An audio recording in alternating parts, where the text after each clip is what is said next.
Hey guys, welcome back to my channel, where I test out games on my low-end PC and see how they perform. Today, I'm going to review Persona 3 Reload, a remake of the classic JRPG from Atlus. This game has been on my wishlist for a long time, but I was worried that my PC wouldn't be able to handle it. Well, let's find out. So, how did Persona 3 Reload run on my potato PC? Well, surprisingly, not too bad.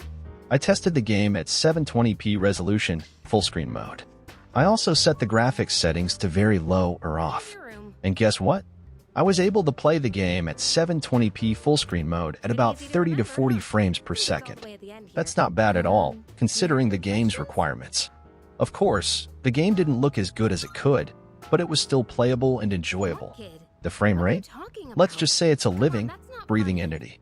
Sometimes it soars to a glorious 40+ FPS, feeling smoother than butter. Other times, it plummets like a rejected love letter. But that's the beauty and terror of budget gaming, right? Now, let me tell you a bit about the game itself. Persona 3 Reload is a polished and enhanced version of the original Persona 3, which had a great story and gameplay but suffered from some technical and design flaws. This remake fixes those issues and adds more content and features, as expected from Atlus. Despite the hiccups, the core gameplay loop of Persona 3 is still ridiculously addictive. Exploring Tartarus, fusing personas, and forming social links is just as deep and engaging as ever. Plus, who needs fancy graphics when you've got Junpei's hilarious one-liners and Yukari's fiery personality?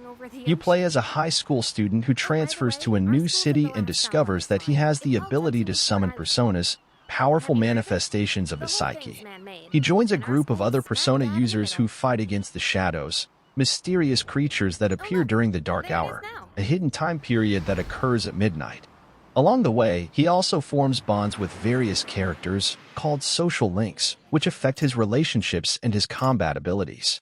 The game is divided into two main parts: the daytime, where you attend school, hang out with friends, and do other activities, and the nighttime, where you explore Tartarus, the main dungeon of the game. Tartarus is a randomly generated tower that changes every time you enter it. You can also challenge some tough optional bosses and get extra rewards for exploring it. It feels more engaging and fun than the dungeons in Persona 4. The combat system is also very deep and complex. You can control your own character and issue commands to your party members, or let them act on their own. You can also switch between different personas, each with their own strengths and weaknesses, and use various skills, such as physical attacks, magic spells, and theurgy, a new skill type that gives each character a unique role in battle. You can also fuse personas to create new ones and customize them as you like. The game also has a lot of voice acting, which adds more emotion and personality to the story. The English dub is much better than the original one, which sounded robotic and bland. The voice actors did a great job of bringing the characters to life, and I especially like the ones for Junpei, Akihiko, and Mitsuru. The only downside of the game is that it starts slowly and takes a while to introduce all of its mechanics and characters. But once it does, you have a lot of things to do and enjoy. The game is very long and has multiple endings, depending on your choices and actions.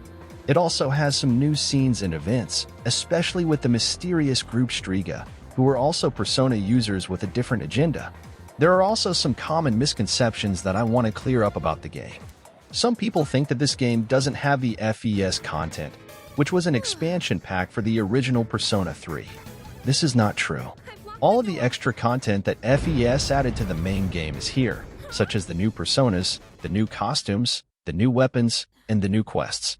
The only thing that is missing is episode Aegis, or The Answer, which was a separate story mode that focused on Aegis, one of the main characters. This mode is supposed to come as DLC later, so don't worry, you'll get to play it eventually. Some people also think that the soundtrack and the art book are in custom executables, which means that you can't access them normally. This is true, and it was probably done by Atlus to make them compatible with consoles, which don't have file management. But you can easily extract the files from the Steam version, so it's still worth buying if you want these things. The soundtrack is amazing, by the way, and the art book is very detailed and beautiful. And finally, some people are disappointed that there is no Kotone or FAMC, which is the female protagonist option that was added in Persona 3 Portable, the PSP version of the game. This is also true, but I don't think it's a big deal. Kotone was not really needed, because you can interact with the male characters more, which was her main appeal besides being a girl. Her story also had some problems that contradicted the themes and characters of Persona 3, so I wouldn't recommend it to new players. If you prefer her just because you relate more to a female character, I'm sorry, but you'll have to wait for a mod or play Portable. But if you like her for the story changes in her route, you'll find that Reload does them better. So that's my review of Persona 3 Reload on a low-end PC. No dedicated graphics card and i3 processor. I hope you enjoyed it and found it helpful. If you did, please leave a like, comment, and subscribe to my channel for more low-end PC gaming videos. And if you have any suggestions for games that I should try next, let me know in the comments. Thanks for watching, and I'll see you in the next video. Please enjoy the rest of the gameplay. I am Orpheus, Master of Strings.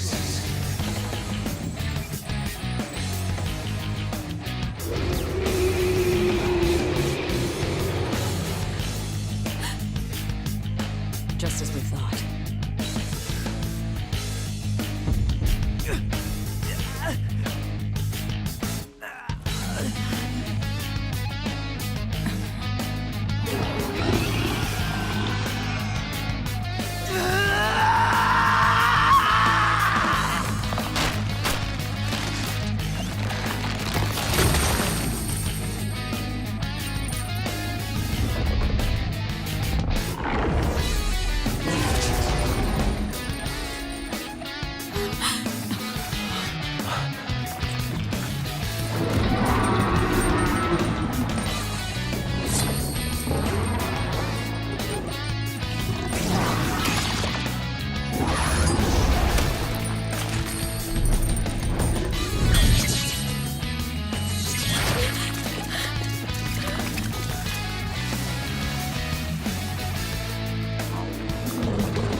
Shadows!